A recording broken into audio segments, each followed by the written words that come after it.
এইবার আপনারা এই কক্ষ ত্যাগ করুন।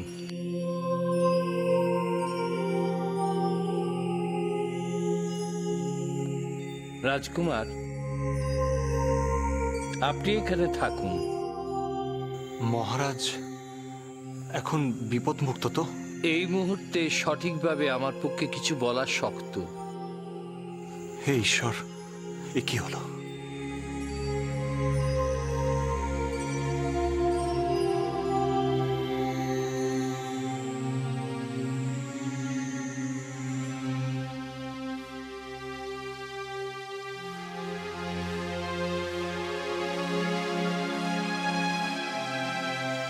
রাজিমা,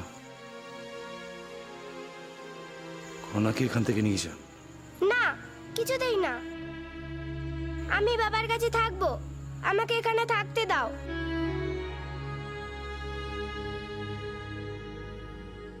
খনা এখানে থাকলে ওর মনে প্রভাব পড়তে পারে। আপনারা দয়া করে ওকে এখান থেকে নিয়ে যান।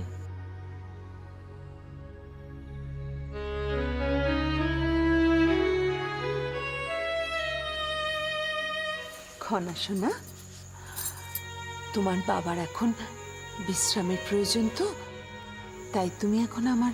কিন্তু আমি বাবাকে একটুও বিরক্ত করব না, আমি এখানে চুপ করে থাকবো।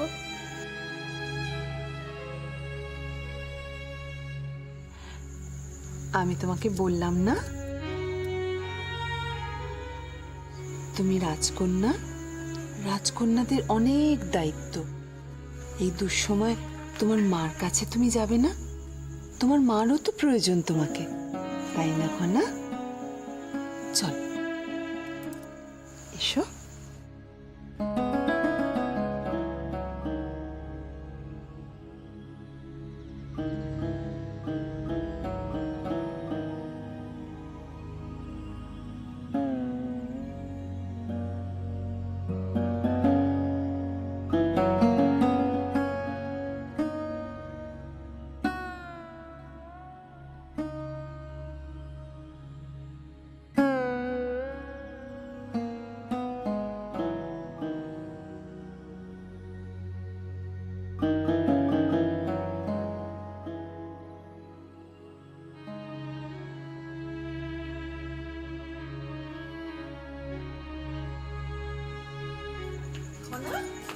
খনা, খনা সোনা,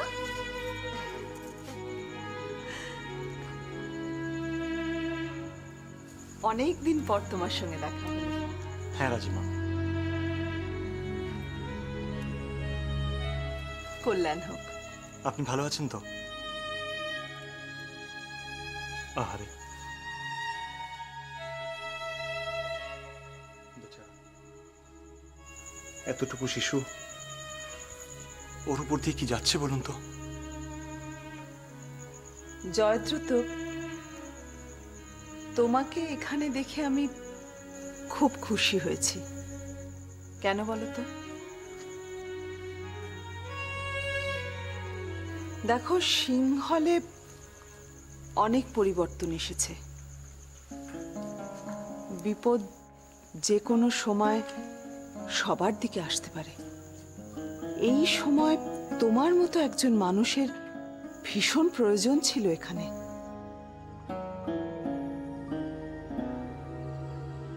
বুঝলাম না রাজিমা।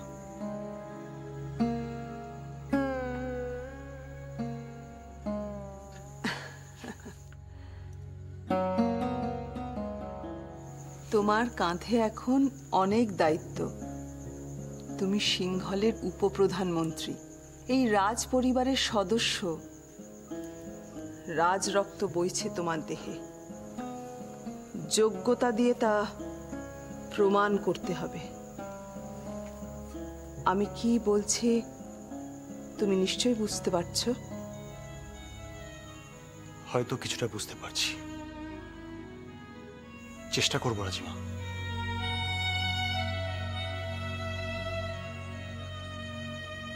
এ কি?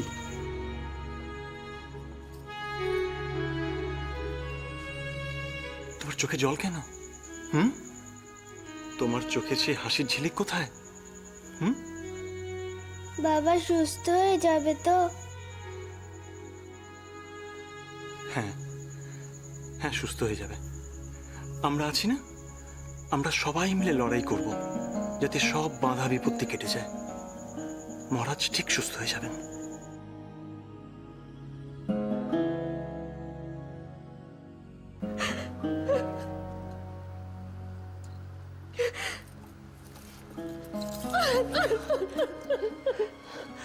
চুপ চুপ চুপ, একদম চুপ। এভাবে ভেঙে পড়লে চলে? তোমাকে এখন উপদেশের পাশে গিয়ে দাঁড়াতে হবে। না রাজিমা, সব কিছুর জন্য আমি দায়ী। আমি এই সংসারে যত অমঙ্গল ডেকে এনেছি। আমি একজন অপয়া, অলক্ষী। এরকম বলবে না মা, আমার কষ্ট হয়। দেখেছো দেখেছো তোমার মেয়ে কতটা কষ্ট পাচ্ছে তোমার সব কথা শুনে? না না না, শিশু মনকে এতটা আঘাত দিও না। আর তাছাড়া এসব তুমি কি বলছো? অপয়া, অলক্ষী? গৃহবধূ কখনো অপয়া অলক্ষী হয়? জানি না রাজিমা, আমার আর নিজেকে সামলানোর মতো শক্তি নেই। কেঁদো না মা, দেখবে বাবা একদম সুস্থ হয়ে যাবে।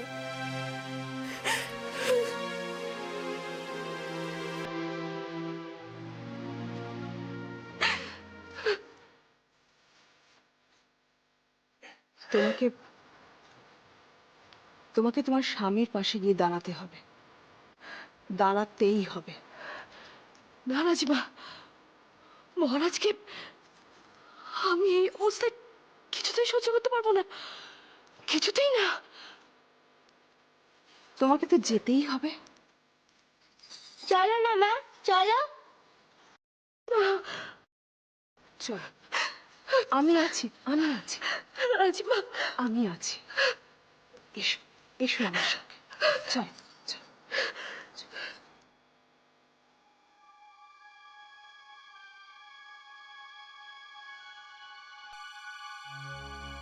কি ব্যাপার জয়দ্রথ, হঠাৎ এতদিন বাদে? প্রণাম রাজৌদি। আসলে রাজকার্যেই আমি বিশ্বাস হয় না, বিশ্বাস হয় না যে তুমি রাজকার্যেই ব্যস্ত ছিলে। আমার তো ধারণা তুমি বড় সড়ো কোনো ছুটি কাটিয়ে এলে। তুমি নাকি উপপ্রধানমন্ত্রী, তার উপর আবার মহারাজ তোমাকে প্রতিরক্ষা আর অর্থমন্ত্রকের দায়িত্ব দিয়েছেন। কোথায় কোথায় তোমার সে দায়িত্ববোধ? আমি মহারাজেরই একটা কাজ সম্পন্ন করতে গেছিলাম। অশ্বারোহী বাহিনীর জন্য সবচেয়ে দ্রুতগামী পারস্যের অশ্ব কেনার ব্যাপারে আমি ব্যস্ত ছিলাম। ওখানে ঠিক কি হয়েছিল সেনাপতি? ওখানকার মানুষ এত উত্তেজিত ছিল কেন যে মহারাজকে আক্রমণ করলেন? অনেক কিছু, অনেক কিছুই ঘটেছিল সেখানে। দায়িত্বশীল মন্ত্রী হিসেবে তুমি যার কোনো খবরই রাখোনি।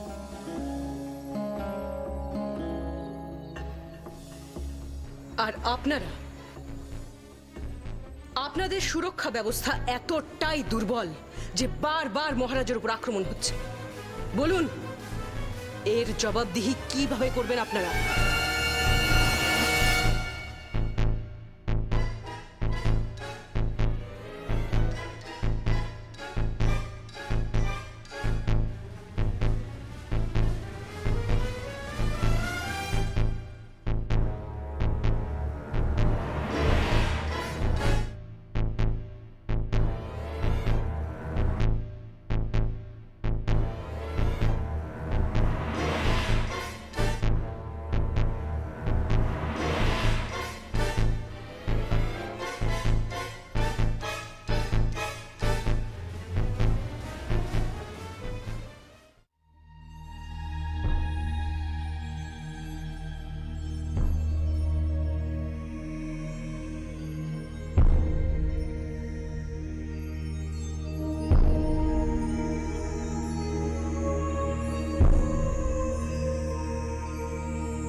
একমাত্র আমি দায়ী এসব কিছুর জন্য। আমাকে আমাকে কেন এখানে নিয়ে এলেন রাজিমা? আমি একজন অপয়া, অলক্ষী। আজ মহারাজের এই অবস্থার জন্য একমাত্র আমি দায়ী। আমার ছায়া পড়ো মহারাজের পক্ষে ক্ষতিকর। মা, তুমি কেঁদো না। দেখো, বাবা খুব তাড়াতাড়ি সুস্থ হয়ে উঠবে। আমি বাবাকে খুব যত্ন করব। শোনো ঐশিকা, শোনো। ঐশিকা, ঐশিকা, হাত সরাও, হাত সরাও, মুখ থেকে হাত সরাও। তুমি তোমার নিজের মেয়ের কথা তুমি শুনেছ? তুমি কি করে নিজেকে অপয়া অলক্ষী বলো? এমন দৃঢ় চেতা সাহসী মেয়ের জন্ম দেয় যে মা, সে কি কখনো অলক্ষী হতে পারে, অপয়া হতে পারে? না না না ঐশিকা, তোমার তোমার উচিত এখন তোমার মেয়ের পাশে গিয়ে দাঁড়ানো, তাকে সান্ত্বনা দেওয়া। অথচ দেখো, তোমার ছোট্ট মেয়ে তোমার পাশে এসে দাঁড়িয়েছে। নিজের মেয়েকে দেখে একটু সামলানোর চেষ্টা করো ঐশিকা।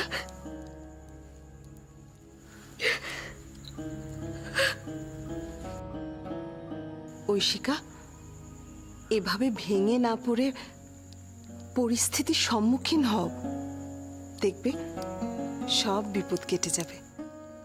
আমি বলছি।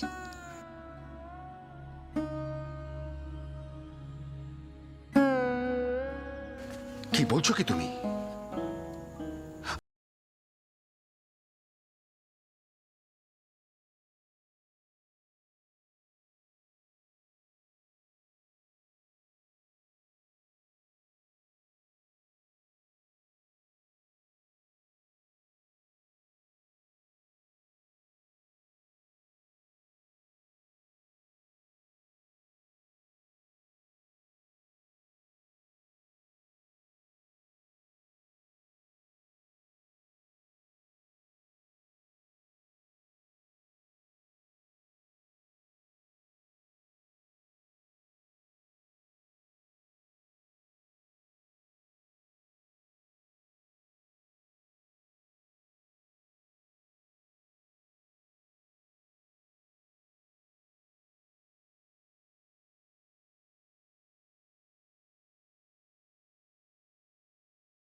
আমি তোমার সঙ্গে রাজপ্রাসাদে যাব।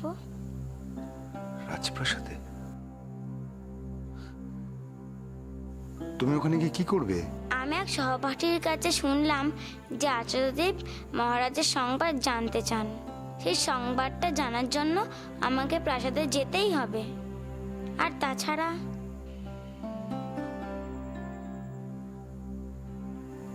কি? তাছাড়া আমি রাজকুমারীর কাছে যেতে চাই। মহারাজের খবরটা শুনে রাজকুমারী খুব ভেঙে পড়েছিল। আমাকে যেতেই হবে ওর কাছে। ঠিক আছে, তুমি চলো আমার সাথে।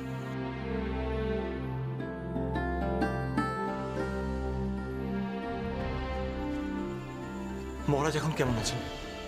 মহারাজের প্রচুর রক্তক্ষরণ হয়েছে। প্রাথমিক পর্যায়ে আমি চিকিৎসা শুরু করে দিয়েছি, কিন্তু যতক্ষণ না মহারাজের জ্ঞান ফিরছে ততক্ষণ আমার পক্ষে কিছু বলা সম্ভব নয়।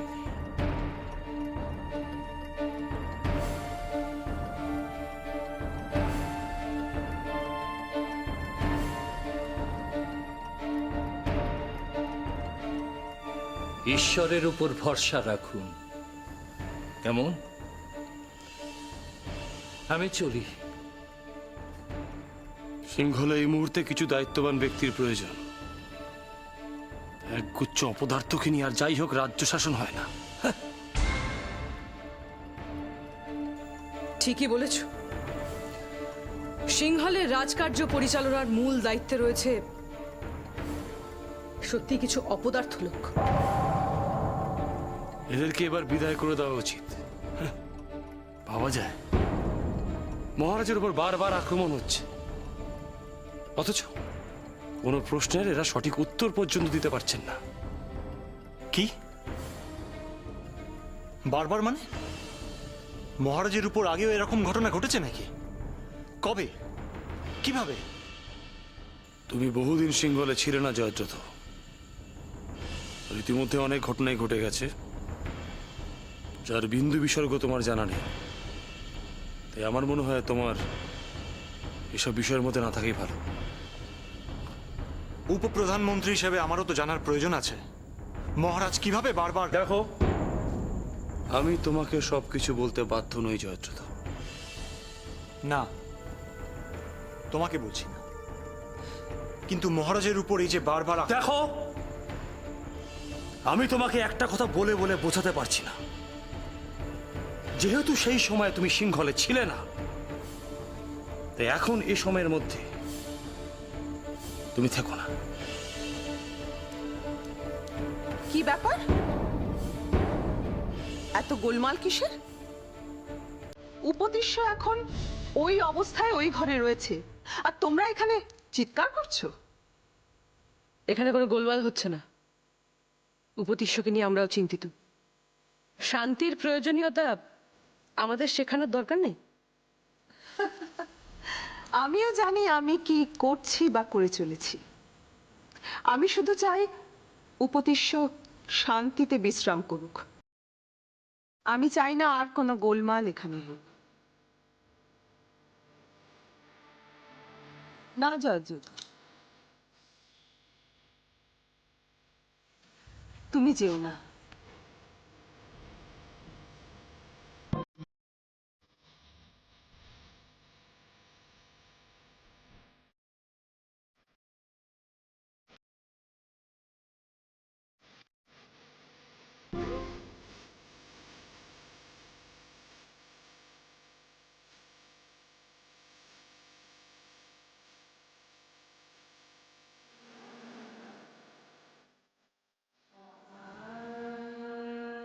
আমি একটু ওদের কাছে যাই রাজিমা।